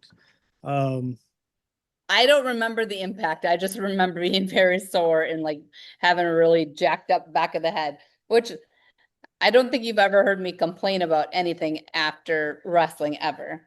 So I just learned how to swallow, keep everything to myself, and only call if it's absolutely necessary. I've only gone to the ER once after a wrestling show. And that's because I broke my arm. ugh. I was gonna go to CVS, but Lexi Fife made me. She made me go to the ER. Well, CVS probably could have taken care of it too. I mean, I think so. I think they just needed a brace and to tape it up, and there it you would have go. been. It's just a I little made bit my of own tape, cast. a little bit of Bro, duct tape. I ended up getting that cast cut off anyway, so the lady made it way too tight, and it was hurting worse than when I broke it. And then they put me in a room with her, and she's like, "I'm gonna cast you up." I said, "The fuck if you are." I said, "You are not touching me. Get out. You'll give me a brace." And I had just ended up wearing a brace for the rest of it anyways, and just was very safe with it. Not stupid, but I could have definitely done that myself and not had an ER bill, which I didn't. They took Right. care of it for me, which they should have. Okay. Couple months after that match, you have another match with Mickie, Indian strap match. And I know you had said earlier, you didn't like doing the weapons. The strap match. We didn't get a full strap though, to be honest. Come on. The I strap was not there. Do you remember? I don't remember. I just They gave us belts. okay. We had belts only. They didn't, Ian just was like, sorry, I didn't get the strap in time. I was like, did you order the strap? Probably not. Probably not. So we got belts. And at one, I do remember that match. That's different. I mean, it does hurt. But it's not as bad as like, somebody trying to chair shot your head, which I'm not, I've already get dropped on my head enough. I don't need to get a chair shot to my head. I've been dropped on my head plenty of times. A lot actually by Mickie. She's German suplexed me an abundant amount of times on my head. I'm light. I can't help it. I go up light and I'm light, and she would launch me. But the strap match, I thought it was actually fun. Do you remember if I think it was a double shot, wasn't it? Probably. I think it was Darren like back to Corbin, back. I think it was like back to back nights. Darren Corbin drove me, and I could be messing up two matches. Either I wrestled Daisy one of the nights. Yes. Oh, did I Yes, wrestle Daisy one you night and then I wrestled did the like strap Daisy match one the night next and night? then yeah, something like that, yeah. And then there's either it was Mickie, or it was and Daisy, or it was Mickie Daisy. But I did two double shots within this time frame. And one of them was with Daisy, and I remember wrestling her. I remember picking her up and throwing her around. And we didn't have a lot of singles before that, so I think we were pumped to have singles. Um, I was excited to have singles. And then I remember one night I wrestled Mickie, and it was just like a regular match. And I don't know, something at a strap or something happened at the end to make it the next night where it was a strap match. That's a possibility too. This is obviously a long time ago. But I remember having one night, Darren Corbin drove me to Chicago, and then we got ride from Chicago down the rest of the way. And I wrestled Mickie one night, and I remember kicking her, and then Punk critiqued me about my kicks, saying, open up your hips more. And I've always like kept that in the back of my head. Like, you take a critique and you use it and you get better, right? Or you just don't do it anymore. One or the other. And then I remember also having a strap match with Mickie. I'm not sure if it's like back to back, or if it was I might be getting it confused with another time, not sure. But I do remember the strap match. And I also do remember Punk leaving commentary and hitting me with a strap in the strap match. So stuff like that, like obviously the commentary was never ideal for us women, but we're so used to it. Like I said, different time. Um, we just kind of roll our eyes at some of it. And some of it was funny. We have senses of humor too. But yeah, I can't I'm either mixing it up and it was like Daisy Daisy or Daisy Mickie and the Daisy Mickie. I'm not sure. But I do recall that strap match. I do recall it being very interesting. I think Mickie put my head in the toilet too. And they followed us around, or that was the next time I wrestled her. I That may don't have been the remember. Falls Count Anywhere. I'm not sure. Oh, Mickie and I had so many matches. I Yeah, think there was when they, a lot. this is when we started having stipulations in our matches. Yeah, because at this point, Prazak had left IWA, started Shimmer. Um, so it was like you and Mickie as the only ones. But you did take like after that point, it was 3 years between you having an appearance in IWA. I think you had said you went to move to Florida. Was that more just you'd moved to Florida, so Ian didn't want to use you because too much trans money to get you in, or was there Um, was there like that's Prazak going, you're not going to do Shimmer if you're going there? Was there any of that stuff going on, or no. I have always shut that kind of stuff down if anybody ever was tried to tell me that I can or cannot do this or that. And if they're like, you can't work my company because of that, I'd be like, okay, you're not going to tell me what to do. So there's no influence there. Like nobody has ever had influence on me like that. Dave did stop using me on his. I got mad and said that I was done working like green people because green people were hurting me and like really hurting me. Like one of them did something and I ended up with a hole in the top of my head. Like I was missing like a chunk of skin on the top of my head. And I think that was kind of the last straw for me for working like the greenie girls, like always having to put the greenie girls over and wrestling them. And some of them were great, right? Some of them were great. Now I would have no problem elevating people that are great, but if somebody's gonna hurt me, like it needs to be somebody semi-seasoned a little bit at least, or somebody that's not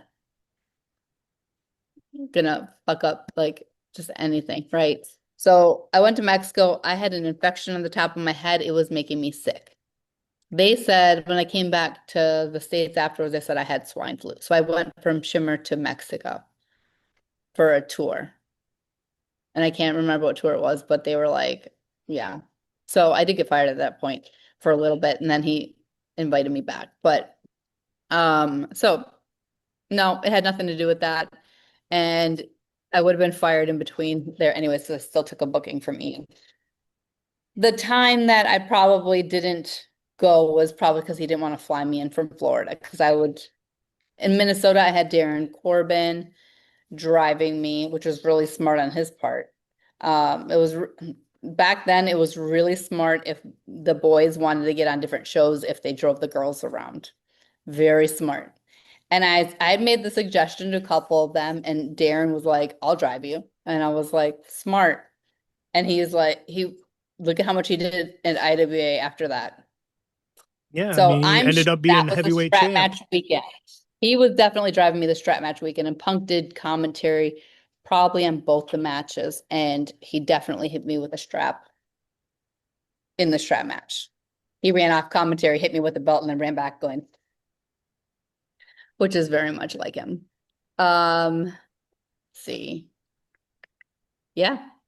Okay. And it So if looked, I if I was missing any shows, it was probably just because he just didn't want to fly me in.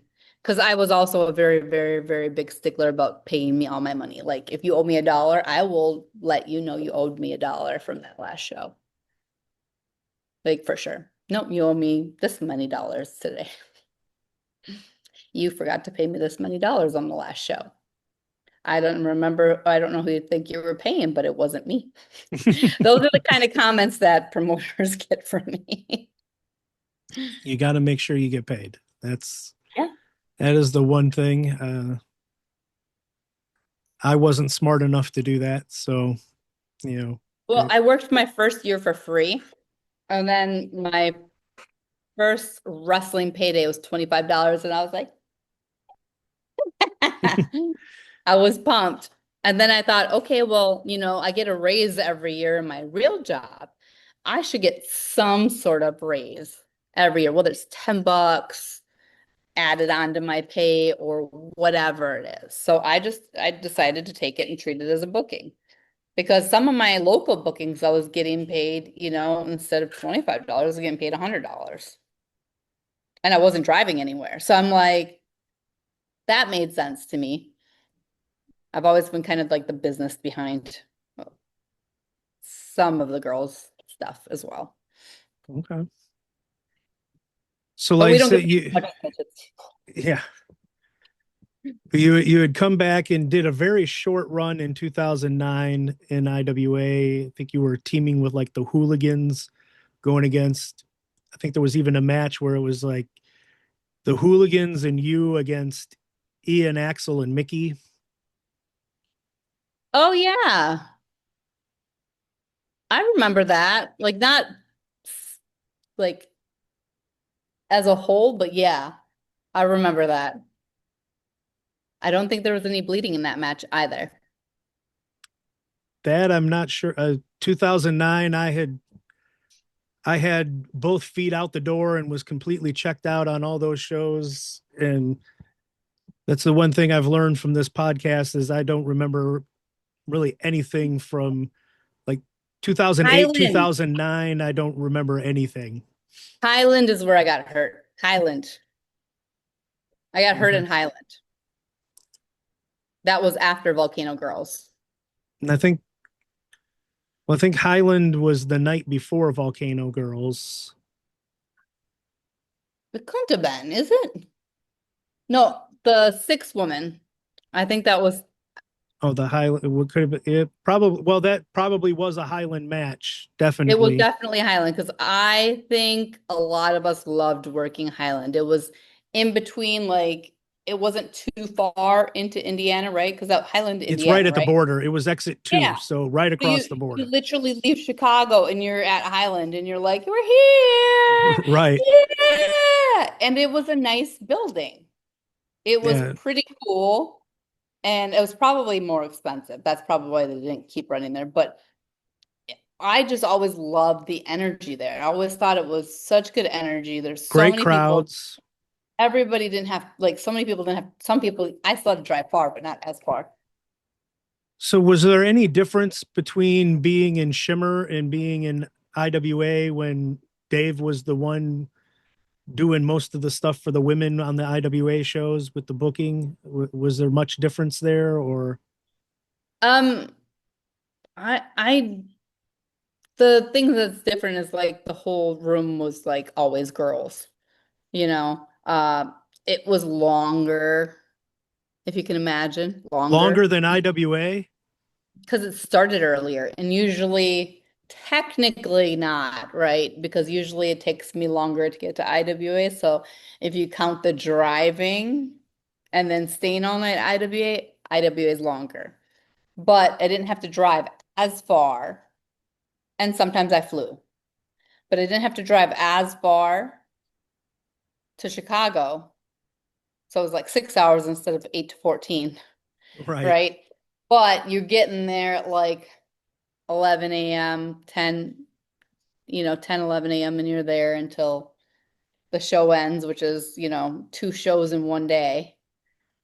And some of the matches are like 20, 40 minutes long. So it can be a long day. But in the sense of like the locker room is different, yeah, because it's more like an abundant amount of women. So like if there's anything you needed, it was always there, right? Um, the venues just being different.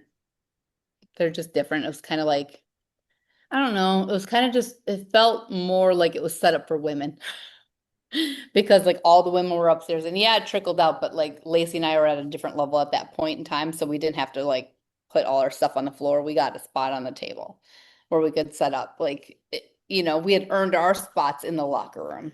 Um, and then, it was in the middle of Chicago. So you could always go get food, everywhere. And for me and Lacey, it was kind of hard being in Indiana or like not Highland, but Highland was easy. It was basically like Chicago. But we were vegetarian. We're both vegetarian. So you get down in like Louisville, Kentucky area, and you're like literally not eating. And if you go out to eat, you might be able to get a salad, which consists of lettuce and tomatoes. So traveling for us, it was specifically hard if we weren't like loading up food and this and that. And we tried. We tried to like pack, and we didn't know nutrition very well, so we just tried to pack like whatever we could do to like eat to stay awake or to keep each other awake. So that made it more difficult for our personal lives. It was just being like far out. So that's not something that's normal for, the average wrestler. The average wrestler can get chicken, burgers, whatever. We could not. So that's what made it a little different. But just the abundance of women and women things, because we are all there, all doing the same thing, was easy. And we wrestled twice. So it was like 2 paydays. You know what I mean? So that's the Okay. difference. It was just different.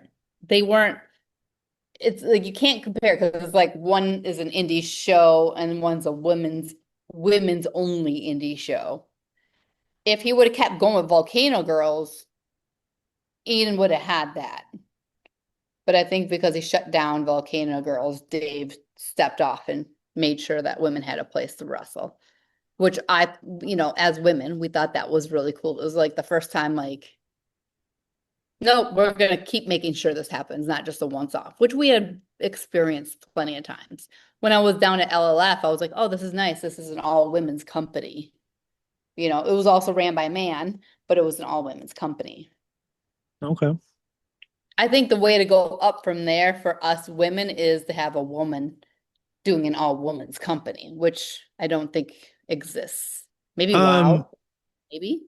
the girl fight in Kentucky just started back up with Billy Oh, Starks. okay. I think they There you just go. did I think they just did a show a couple weeks ago. Nick Manoa's wife made her commentary debut, so Okay. commentary was Good for her. females, referees was females. Like I think Billy Starks owns it, runs it. I think that one is pretty much it's all female, and like the I think husbands and it, s- the husbands yeah, and that's stuff awesome. like helped set up, I think. But that That's was, awesome. but I think that is I think the girl fight wrestling that just happened, and Good for they're them. running a few more shows. I think that one is actually all female, but I'm sure Nick Manoa will cut this out if I'm wrong, or put a disclaimer up on the Yeah, screen to tell me I'm wrong. But I think that one was actually, I think that was like one of the big deals that they were making with the show. And that's um, fantastic. I love that. It's just like we have back then, it's like we felt like the outsiders coming into a show always. Like we weren't always welcomed. Like the doors weren't like open for us. We had to like push the doors open. The doors were slammed in our faces. Weren't always treated very well. So going to an indie show and wrestling, and you're just the girls match on the card. Like he did the Volcano Girls, and we thought we were just super pumped, and then he canceled Volcano Girls too, and we were just like, mm. And I think honestly, I think Dave started Shimmer for Lacey and I to make sure that we had a place to continue, and then it grew. Then it became about all women's wrestling, which is fantastic. But we knew that we were business wise, we knew that we were going to have at least 2 matches. So then we're in an all girls locker room and we get 2 matches. So as women, that's awesome.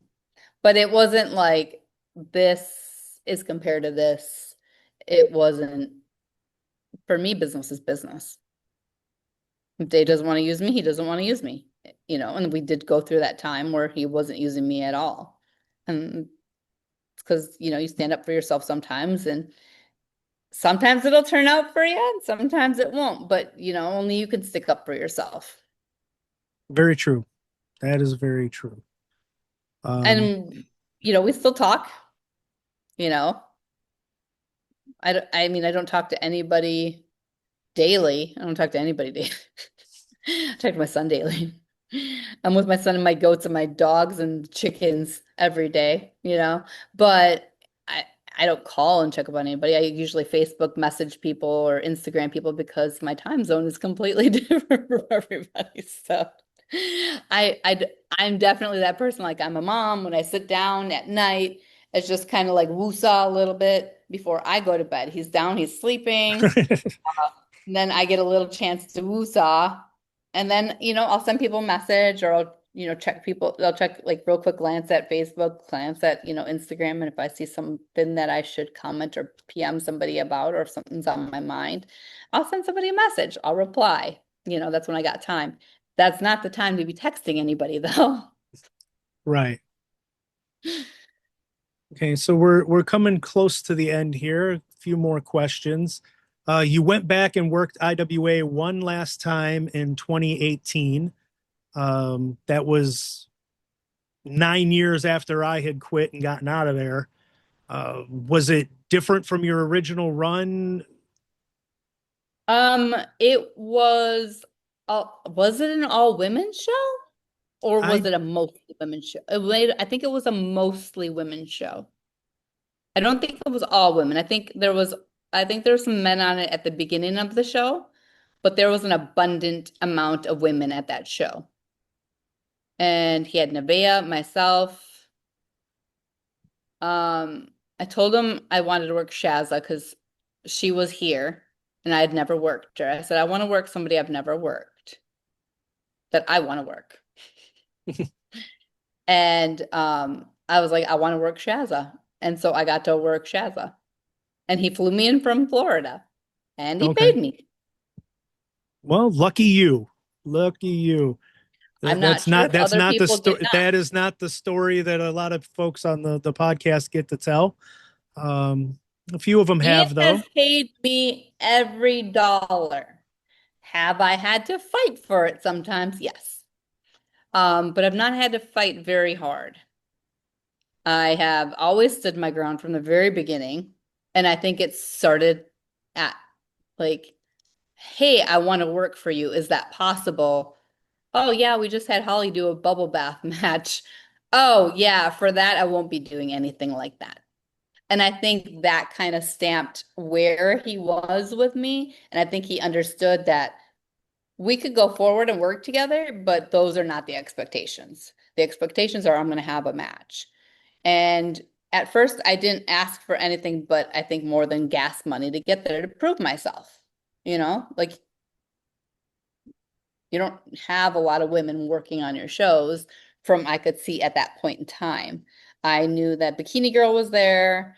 Nadia Nice was there, but she was managing. Bikini Girl did the cards. I wasn't interested in that either. Fine for her. Great for her. Great for Nadia Nice to be a manager. It just wasn't what I wanted to do. I don't love managing. I don't love being involved in other people's matches. Never have. So, but yeah, Ian's paid me every dollar, but I have also stood up for myself and not let it flow over more than one show. So, and I have a good tally. You definitely have to do that work in IWA. You had to write it down and keep track. What was it like getting to work GCW in Hawaii? We talked a little bit about it before I hit record, but just wanted Well, to. first they wanted to rent my ring, which, that's what they were doing at first. It was just renting my ring. They were bringing all the stuff, but if you were to ship a ring here, it would cost you $20,000. So there's that, or you can rent my ring. So we let them rent the ring, charge them X amount for the ring, and then my guys volunteered to do setup and stuff in hopes of maybe if they need somebody or somebody doesn't make a match, maybe they'll get a match. And I don't think my kids cared about getting paid at all. Um, I only had one person that was booked that would care, and he's the Hawaii veteran. So he got booked. Then then he asked me to wrestle, and I was like, no, I don't wrestle. I have had like one match where I barely did anything in the last since 2019 because 2020 killed us. Like we had a show 2019, 2020 happened. All of Hawaii's entertainment shut down. Everything that we worked and built up for the last 2 years shut down. So we were just coming back and we just run student shows now. We just want to make sure our place or our students have to train before the show and to work at still. So literally we still run a couple months a year, not a whole lot. Um, so we wanted to, do that for them, but I in that time had a kid. 2020, I had a COVID baby. And I hadn't wrestled, actually trained one day while I was pregnant. I didn't realize I was pregnant. I was never supposed to be able to get pregnant, but that happened. So I trained one day, and then before the next training session is when I found out I was pregnant. I was like, shut the front door. Um, I'm a mama. And then I had him. So, and then, breastfeeding, like I thought it would be weird to like jump back into wrestling while I'm still breastfeeding. Because like I was just basically a bump my whole pregnancy. I gained 25 pounds. That's it. Like most people gain like 50 pounds plus. I gained 25. I was just a belly. You couldn't tell I was pregnant until I turned around. Um, and then I had him, and then I gained weight while I was breastfeeding because you go from being extremely active to which I was through my whole pregnancy. I lifted the day before I had him, to being on your butt breastfeeding every hour and not moving as much, barely moving. So yeah, I was just like, I don't want to wrestle. Like I'm breastfeeding and I've gained weight. I don't feel comfortable in my spandex right now. I will wait. So I didn't wrestle. And then GCW came around. I think I was needed on a match. And so I wrestled Jamie Senegal and somebody else in like a three-way. I barely did anything. And I was like, okay, I look pretty okay. I look decent, but I wasn't happy. And I was like, I'm not sure I want to do this anymore. So GCW calls, they brought my ring. I was like, I don't wrestle anymore. And he's like, come on, come on, come on. A couple weeks later, I finally gave in and I said, okay, I'll wrestle. I didn't know who I was wrestling. And then I find out that I'm wrestling Joey, but then I'll also be wrestling two of my guys. So it goes from this kind of match into this kind of match. And I basically wrestled like 20 minutes.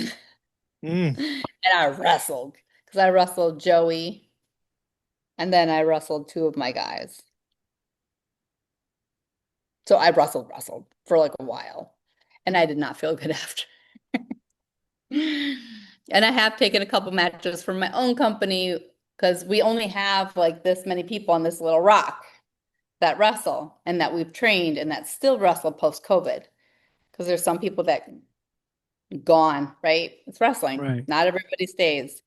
So I've jumped in here and there when we've needed to. Okay. But I don't know how long that's gonna last. If I have to jump in, I will, but I prefer not to. Well, you got to do what you got to do, and everyone, never know when the need arises. Oh, you're saying you only run a few shows a year though with that Yeah, with I your would company? say 4 to 6 max a year. So we don't run every month. So our last show, which I did wrestle, I wrestled Kaimana, our wrestler, Hawaii veteran, Kaimana. I wrestled him for the Kaimana Women's Championship and he won. And that I had to wrestle. And when I say wrestle, I mean like really wrestle, get thrown around, put in effort, put in time, put in energy. And yeah, I really had to deliver on that one. But I'm not trying to have any like hard matches. You know, if I wrestle, I hope to just wrestle some of I have one girl that's up and coming. So she's been training before the shows. So January is the last one and April is the next one. We do take people that fly in if people come in to vacation in Hawaii and want to write it off on their taxes. Great. But I ain't flying nobody Well, because it's it's a cost. Like people don't understand. They're like, "Oh, I would love to wrestle you." And they send me these emails and I'm like, "Bro, it cost me $1,200 to leave the island. I'm not flying you in for $1,200. Like, get out of here." When I was wrestling, promoters were using their miles or they were paying like the $99 Southwest flights. Occasionally I'd get Delta because I had the points. And I was like, "Yeah, I get to keep my points." But international people aren't even flying you $1,200 to wrestle for them. Like, come on now, think. yeah. It's a student show. That means we don't make an abundant amount of money. We are not MMA on the island. They love MMA here. Um, Pro wrestling is not that big. And unless you are one of the blood members of the family, new family, if you are not Samoan, if you are not Hawaiian, they are not coming to wrestle you. I don't care how many years that you wrestle for WWE, you are not drawing anybody more than our crowd. Mm. We know that from experience. If you are Jeff Cobb, I will get a crowd on Jeff Cobb. Jeff Cobb will get me a crowd. He was not born here, but he was raised here and he wrestled his whole beginning of his career here. They love their hometown boys. If you are not a hometown boy, you are not one of the twins, you are not, I'm having a hard time. Anybody in the blood family, that Samoan, Hawaiian, you are not drawing nobody. Girls will draw a little bit, but not much more than our current crowd. GCW found that out too. Oh, so We it had was there was not much more than our crowd. Why do you have my cell phone?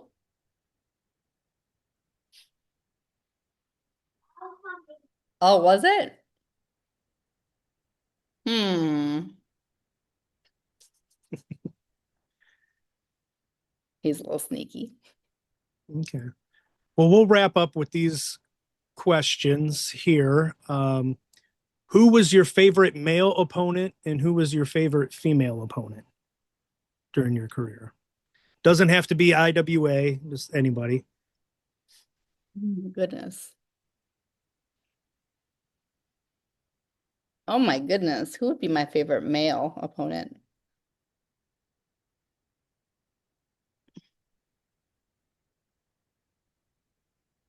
I have wrestled a decent amount of men too. It's so funny that like some people think that men and women can't wrestle, but like we train with men. And now there's all these women training men. Why wouldn't we be able to wrestle them? Right. It's so crazy to me. Um, I cannot think of my favorite male opponent right now. I can't even think of the lists of people that I've wrestled that are men. Oh my goodness. I have had a lot of mixed tags too, a lot.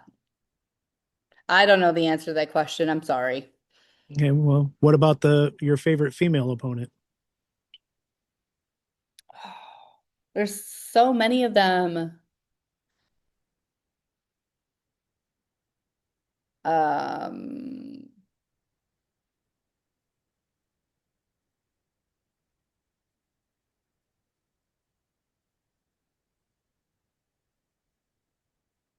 Would it oh be my easier goodness. to list the least favorite?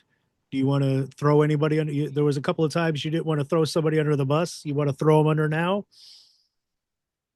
Oh no, I'm not gonna throw anybody under the bus, but there was one. Hey, leave the rooster alone. Leave French fry alone. Um, there was a girl that I wrestled, and she was the only one in the last 26 years. She smelled so bad. I don't even remember her name, but I was like, that is my least favorite person to wrestle. I would rather get punched in the face than wrestle her ever again. Ugh. She probably does not ever wrestle. She probably doesn't wrestle. She probably wrestled for like a minute and is not considered a wrestler to me. If they just like come in and they're like somebody's girlfriend and like wrestle for like a second, like to me, you're not a professional wrestler because you didn't put in the time, energy, and effort to do it. You know what I Right. mean? Uh, Exactly. yeah, yeah, that's a rooster. There's not too many people that I'm like, no, I'd never wrestle them again. Um, I just didn't like after a certain point, I just didn't want to get hurt anymore. But that was just because I was sick of getting hurt and I was getting older. Jeez. Oh, I really liked wrestling Mariko Yoshida, and I wish I could have wrestled her longer. She was so fun to wrestle. I love wrestling. I love wrestling Sumi because I can like throw her around, pick her up, rain buster ha. Uh, and like people that are just easy to wrestle, even if they hit you so hard. I loved wrestling Mickie, even though she whooped me. She was still like, I could go out there and just wrestle her. I didn't have to like talk about anything. I didn't have to like create spots. I could just go wrestle and have magic happen. And I love that, regardless whether it's hard, but like mentally to be easy and just go out there and wrestle somebody, that was like gold. Mercedes is definitely on that list. There's just like, I can't say that this person's my favorite because this person's my favorite for A, this one's for B, C, Right. D. Like, you know what I mean? So, um, even if I didn't love wrestling somebody, there was something I could always be like, I may not have loved this about them, but I love this. Or we wrestled the first time and it was shit. Or I didn't like you wrestling you the first time, but maybe you learned that I don't talk. Like I don't talk in the ring. I talk shit. I talk shit to the crowd. I don't talk to my opponent. Like some people are like, oh, they sit there and they talk their whole match out. They practice forever. No, that's not true. You've never wrestled me. I don't talk. Uh the like there's been people that have come back and be like, you weren't lying. You don't say shit. And I'm like, I don't. I'm super fucking old school. I don't talk about my match. Um, if there's something that's dangerous and I have to catch you, I want to know that. Like that, those things are important. But if you plan too much shit, you will fuck it up. And that is me. I will fuck it up. So I can't plan all ABC and XYZ. I just want to know if I need to do something that I need to be there for this or you're going to get hurt.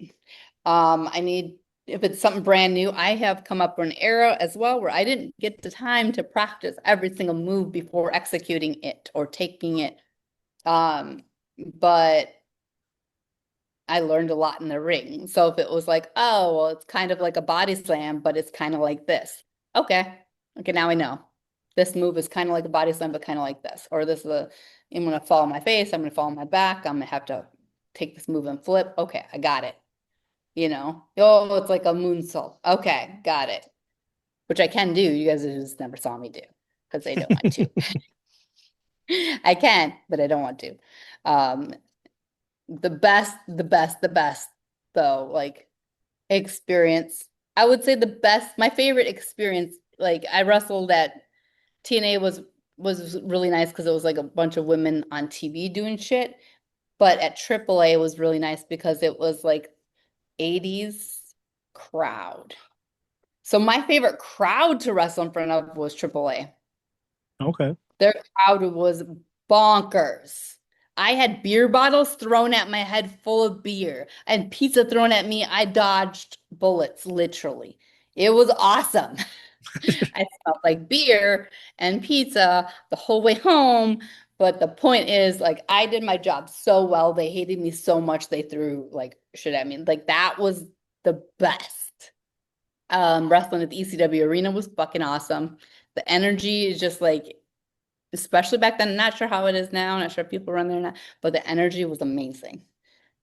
I like energy. So if I can have a match with somebody at this place with this energy, it's just like, but then there's like technical stuff, right? Like Mariko Yoshida is a very technical sound type wrestler. And I was like, oh, this is so easy and smooth. I can't understand one thing she may say to me, but this is awesome. Um, and when I was in Japan for Diana, like those matches were like the first night was okay. I was kind of treated like an American. Maybe she can't do this much. But then the next night or the next weekend, like I got to have a match. And I'm just like, I cannot remember her name right now. She's awesome. And she was awesome to have a match with. It just like my mom brain is like kicking in, firing in, but she had like, she would always like make her hair stand up like little antennas. Do you know who I'm talking about? The Japanese girl I who do like not. spiked. You're like, I don't know female Japanese wrestling. I had an awesome match with her. And like when I was having a match with her, obviously we don't speak the same language. I tried my best to learn like the little bit that you need to get by. But in the match, she goes, "Oh," and I was like, "Yes, yes, that's a good sign." So in the match, she's like, "Oh, good." And I was like, "Yeah." So like I had like a 15-minute match with her, and we were just going like ham. I loved working her too. I would have loved to work her again. Very stiff. Loved it. I don't cry about that kind of stuff. But man, I still cannot, but yeah, it's like I have all these women that I've wrestled that I could say I loved wrestling them for A, B, C, X, Y, Z, you know? Right. And as I aged in wrestling, I kept training other places, so I got better. And then you would have better matches with other people. Jazz was a phenomenal one to wrestle. I loved wrestling her. I got her to do shit with me at Shine. That was a lot of fun.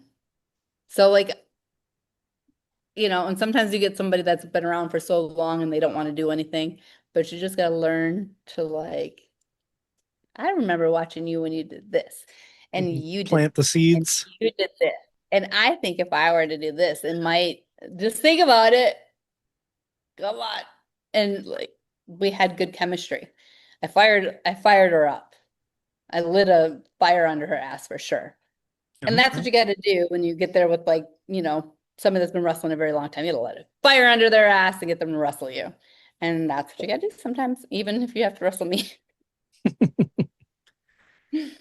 Okay, so for the last question, what advice would you give to a female coming up in the business now or wanting to get starting with training? Um, I have noticed that training is a little different. Um, Maybe a little bit nicer in general. I have had to learn to be a little softer in Hawaii. That's been hard. But I say do your homework and before you pick a name, Google pro wrestling and enter the name that you're thinking about. And if your first or last name or catchphrase or whatever has already been used, don't fucking use it, especially if it's like a girl's name. That's like my biggest pet peeve is like any female like ripping off females' names unless they get permission, right? Oh, I really like, your last name. Can I use that with a different first name? Oh, you've asked. Okay, sure. Um, Definitely do your homework. Know who girls are. So when you get in the locker room with them, you know what they've done, you know who they are, where they've been. YouTube is great for that. The internet is an amazing thing. I was not that lucky. Work hard. Like work really hard. Work at flexibility, work at strength training. You must work at strength training so you can pick people up. If you can't pick people up, and you're not just a flyer, you need to work. Even if you are a flyer and you get in there with another flyer, you still gotta like lift people, lift weights, lift weights, train hard, don't stop training. Find women, find women as your support. Uh, Not like trying to shit on any men, but like men don't usually have the best intentions always. So we'll just say that. A lot of them will be your friend and like, oh my God, I've liked you this whole time. Don't fall for that shit. Don't let anybody groom you. I'm not sure how like good or bad it is on the scene anymore, but I do know that you should be so grateful for the abundance of wrestling there is for women now. Like there's so much you can do. You should be so grateful for that. And look at other women's gear, make sure that you're not copying it, you do something different. Watch old school wrestling, not just what's current, because then you look like just everybody else. You look like everybody else. So please look in the past and try to make something a little bit more organic and not something that's already currently out there. That's an What do important you think?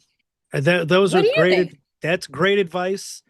I know I told you right before we started that I'm coming back and making a comeback at the end of the month, and my best friend keeps telling me, "Oh, you need to wear exactly what Paul Heyman wears on SmackDown and come out and look like." So And you I'm can like, look exactly like "No, Paul Heyman. why would I?"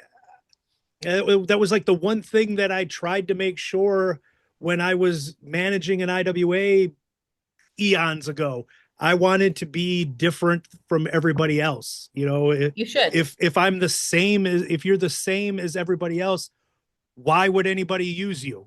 You know, they're just going to use somebody local that looks and acts and wrestles and talks and dresses exactly like you do. There's got to be something Exactly. special about you. Um, you know, so I Otherwise, you're just that person that ripped off Paul Heyman's gear and everybody will talk about you behind your back. right, That's and what's gonna happen. that's not what anybody Oh, should why does he be. have to look like Paul Heyman? He's the indie Paul Heyman. No, you got to be yourself. All Exactly. you can do is be yourself.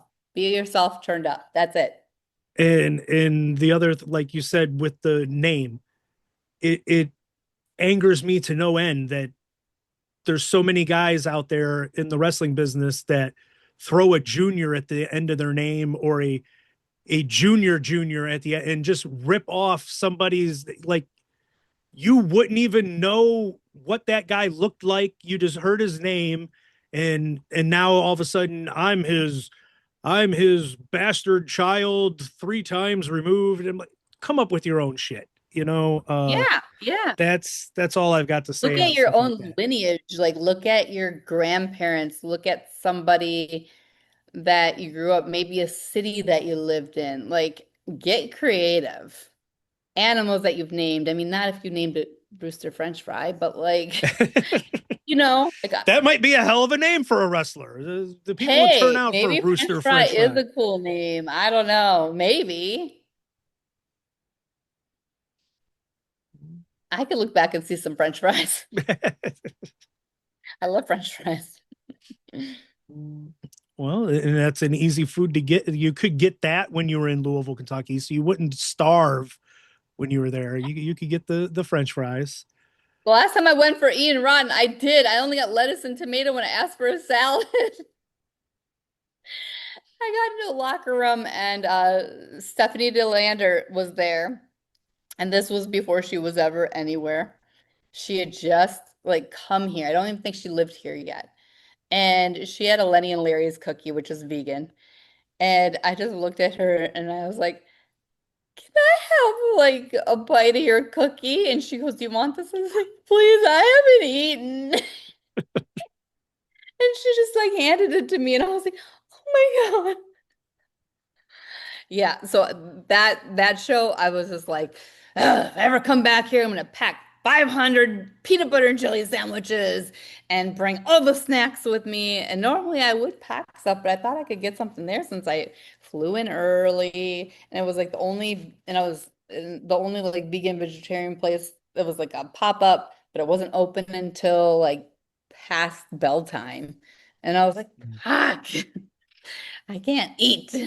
And there was like nothing at convenience stores or anything that I could grab. I was just like, oh, this sucks. Yeah, that might be another good advice for somebody coming up is, Yeah, pack pack some your food, pack food. some Pack food, your food. You'll save so because much money too. Pack some food. Because I know y'all aren't getting paid tons. Because if there's a lot more girls, that means your paydays are less. Don't do that to yourself. Charge. Charge. You're a woman. Charge appropriately, for however long you've been in, but charge. Charge them. Don't work free. and that is great advice. So with that, do you have anything to hype? You mentioned all your business ventures out there on the island. You want to tell the folks Yeah. how they can make you money? Well, if the wrestlers want to come and work for me at Oos Pro Wrestling, like what's up, Oos, UCE, you can contact me. I will not be flying you out here, and we do have a pay system since it is a student show. But I also own Aloha Goat Yoga. So if you want to come to Big Island and take my goat yoga class, send me a message or follow me on Aloha Goat Yoga and see all my cute little goats. If you want a personal trainer, I'm a personal trainer. I do online training, and you have to see me every week for check-ins. And you can check me out at BMAX Fitness, or you could just message me on social media at BMAX Fitness. So that's what I do. There you go. And that wraps up another edition of Fannin's Flashbacks. I'd like to thank Rain for joining me on this podcast. Be sure to follow her on the social media accounts she mentioned. And if you've been following me on social media, you know that the return of the Fannin family has been officially announced. I'm making my comeback on Friday night, March the 27th in Indianapolis, Indiana for Black Label Pro Wrestling at the Squared Circle Expo. Come on out and meet the great Muda and Masahiro Chono. They're going to be in special NWO Japan gear. They're going to be there along with Hacksaw Jim Duggan, Diana Hart Smith, Davey Boy Smith Jr., and Medusa. And then you get to watch me to return to pro wrestling that night. And right out of the gates, I get to knock off the number one item on my bucket list. The dream is fulfilled. Mickie Knuckles is in the Fannin family. You can get your tickets at blpscx.com. And then the next night, also in Indianapolis, I make my debut at Wrestle Arts at the Irving Theater in Indianapolis, March the 28th. I'll be there scouting for the next member of the Fannin family. Get your tickets at wrestleartstix.com. That's wrestleartstix.com. And they're doing great things in Indianapolis, Wrestle Arts. They're a nonprofit organization raising money for charity.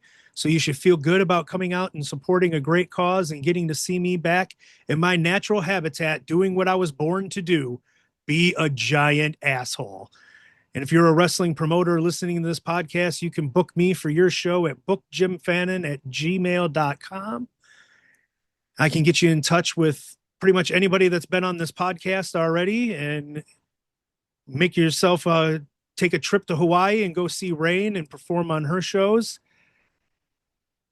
And there you go. So let it be written, so let it be done. Good day.